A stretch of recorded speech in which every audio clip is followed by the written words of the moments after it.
Hi hello எல்லாருக்கும் வணக்கம். நம்ம இன்னைக்கு நம்மளுடைய கற்கவல்க சேனல்ல என்ன பார்க்க போறோம் அப்படின்னு பார்த்தீங்கன்னா, 6th ஸ்டாண்டர்ட் செகண்ட் டெர்ம்ல இருக்கக்கூடிய இயல் 1ல உள்ள நூலகம் நோக்கி அப்படிங்கிற ஒரு விரிவானம் தாங்க பார்க்க போறோம். வாங்க பார்க்கலாம். நுழையும் முன் கற்றது கைமண் அளவு, கல்லாதது உலகளவு என்பர். உலக அறிவை நாம் பெறுவதற்கு பாடல் நூல்கள் மட்டும் போதாது. நம்ம பாடல் நூல்கள மட்டும் படிச்சா மட்டும் நமக்கான அறிவு போதாது. உலக அறிவு பெறுவதற்கு பாடல் நூல்கள் மட்டும் படிச்சா பத்தாது. பல துறை சார்ந்த நூல்களையும் நம்ம என்ன பண்ணணும்னா தேடி படிக்கணும். அதுக்கு தான் துணை புரிவான நூலகங்களே இருக்கு. நூலகங்கள் மாவட்ட நூலகம், கிளை நூலகம், ஊர்ப்புற நூலகம், பகுதி நேர நூலகம், தனியார் நூலகம் என பல வகைப்படும். ஆசியாவிலேயே 2வது பெரிய நூலகம் எங்க இருக்கு அப்படின்னு பார்த்தீங்கன்னா, நம்ம தமிழ்நாட்டில தான் இருக்கு. அது எங்க இருக்குன்னா, சென்னையில இருக்குதுன்னு சொல்றாங்க. ஓகேங்களா? அப்ப அந்த நூலகத்த பத்தி தான் நம்ம இப்ப பார்க்க போறோம். அ ஒரு ஒரு ஸ்கூல்லேருந்து ஸ்டூடெண்ட்ஸ களப்பயணமா சென்னைக்கு கூட்டு போறாங்க. அப்ப அந்த நூலகத்துக்கு கூட்டு போறாங்க. ஆசிய கண்டத்திலேயே 2வது பெரிய நூலகம் இதுதான். இதுக்கு தரைத்தளத்தோட சேர்த்து கிரவுண்ட் ஃப்ளோரோட சேர்த்து 8 அடுக்கு இருக்கு. 8 மாடி இருக்கு. இதனுடைய பரப்பளவு 8 ஏக்கர். ஓகேங்களா? 8 அடுக்குகள் இருக்கு. 8 ஏக்கர். இதனுடைய பரப்பளவு என்ன? 8 ஏக்கர். ஆ அப்போ உள்ள போறாங்க. உள்ள போகும்பொழுது அங்க ஒருத்தவங்களுடைய படம் மாட்டி இருக்குது. அதுக்கு முன்னாடி தெரிந்து கொள்வோம் பார்த்துடலாம். ஆசிய கண்டத்திலேயே மிகப்பெரிய நூலகம் சீனால தான் இருக்கு.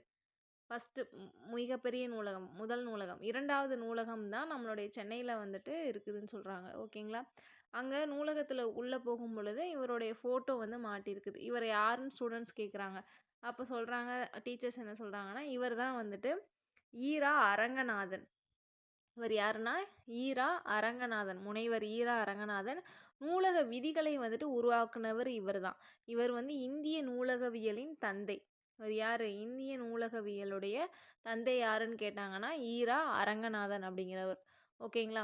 கீழே அப்புறம் நெக்ஸ்ட்டு ஃபர்ஸ்ட் ஃப்ளோர் கூட்டு போகும்போது இவரை பற்றி சொல்லிட்டு அடுத்து என்ன பண்ணுறாங்கன்னா, மாணவர்களை தரைத்தளத்தில் யார் இருப்பாங்க, எதுக்கான நூலகங்கள் இருக்கும் அப்படின்னு பார்த்தீங்கன்னா, பார்வைத்திறன் குறைபாடு உடையோருக்கான பிரிவு இதில் இருக்குது.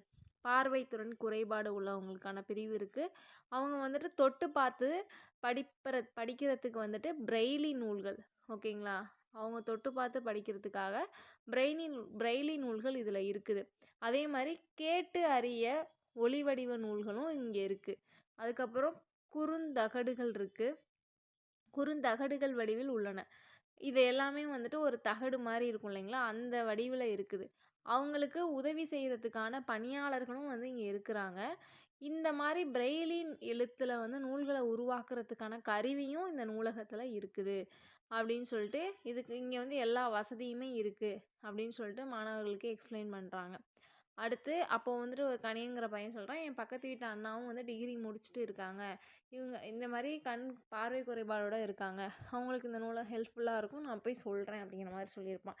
நெக்ஸ்ட்டு அடுத்து நகரும் படிக்கட்டு இருக்காங்க. நெக்ஸ்ட்டு ஃபஸ்ட் ஃப்ளோர் போகிறதுக்கு. அதில் ஏறி என்ன பண்ணுறாங்கன்னா, ஃபஸ்ட் ஃப்ளோர் போகிறாங்க.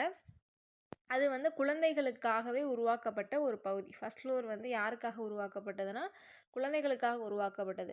குழந்தைகள் மகிழ்ச்சியான சூழல்களில் படிக்கிறதுக்காக செயற்கை மரங்கள் ஒன்று அங்கு அமைக்கப்பட்டுள்ளது. இங்கே பிக்சரில் கொடுத்துருக்காங்க பாருங்கள்.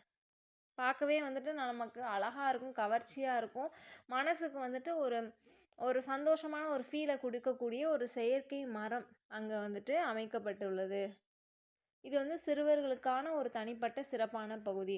இங்கே சிறுவர்கள் மட்டும் இல்லை, அவர்களுடைய மனதையும் கொள்ளும் அளவு, அதாவது கொள்ளை கொள்ளும் பகுதி இதுதான். இங்கு 20,000த்திற்கும் மேற்பட்ட பல்லூடக குறுந்தகடுகள் குழந்தைகளுக்காகவே சேகரித்து வச்சுருக்கிறாங்க. பிற நாடுகளிலிருந்தும் திரட்டப்பட்ட 50,000த்திற்கும் மேற்பட்ட நூல்களும் இங்கே இருக்குது அப்படின்னு குழந்தைகளுடைய தளத்தை பற்றி சொல்லிட்டு இருக்காங்க. அடுத்து ஒவ்வொரு தளமாக பார்த்துட்டு போகிறாங்க. அடுத்து 7வது தளம்.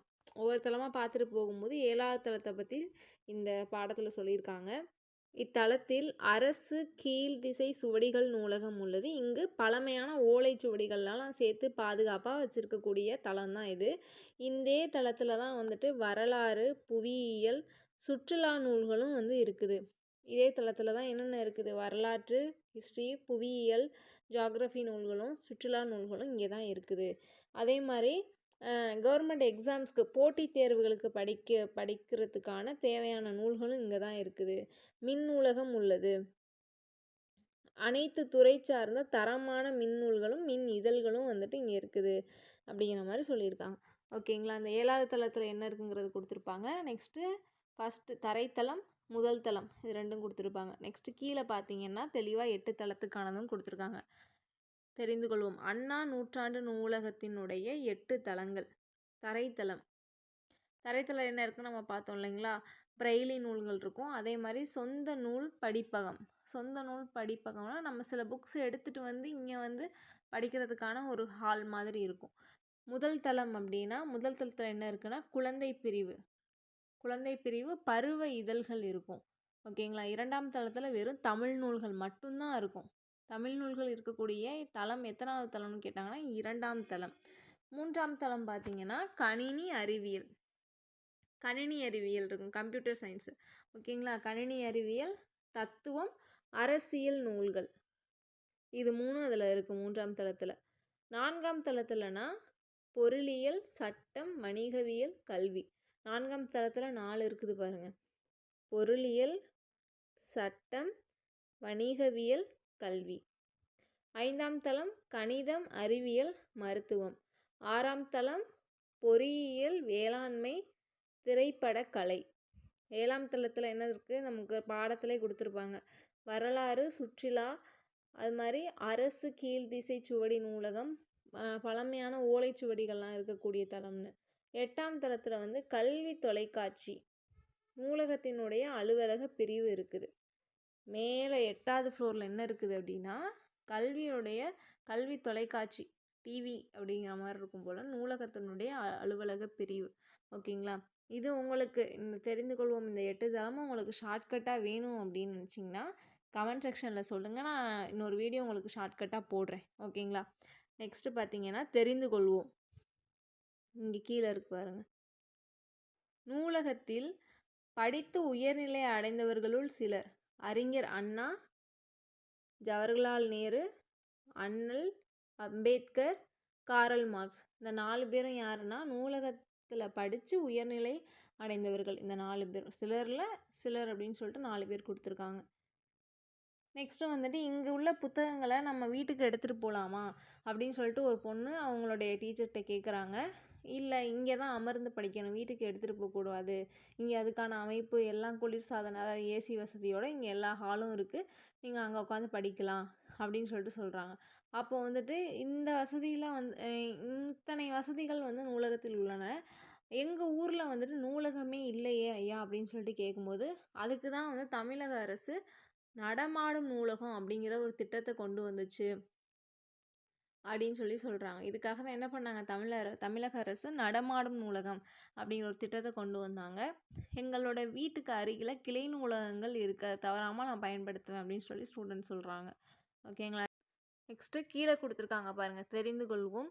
சிறந்த நூலகர்களுக்கு டாக்டர் ஈரா அரங்கநாதன் விருது வழங்கப்படுகிறது. ஓகேங்களா. இந்த வீடியோ பிடிச்சிருந்தா லைக் பண்ணுங்கள், ஷேர் பண்ணுங்கள், கற்கவெல்க சேனலை சப்ஸ்கிரைப் பண்ணுங்கள். நெக்ஸ்ட்டு வீடியோ வந்துட்டு இயல் 2 அதில் பார்க்கலாம். இலக்கணம் எல்லாமே நான் உங்களுக்கு 6th ஸ்டாண்டர்ட் முடிச்சுட்டு மொத்தமாக இலக்கணம் எடுத்துக்கலாம். நெக்ஸ்ட்டு வீடியோவில் வந்துட்டு இயல் 2 போய்க்கலாம். ஓகேங்களா. தேங்க்யூ.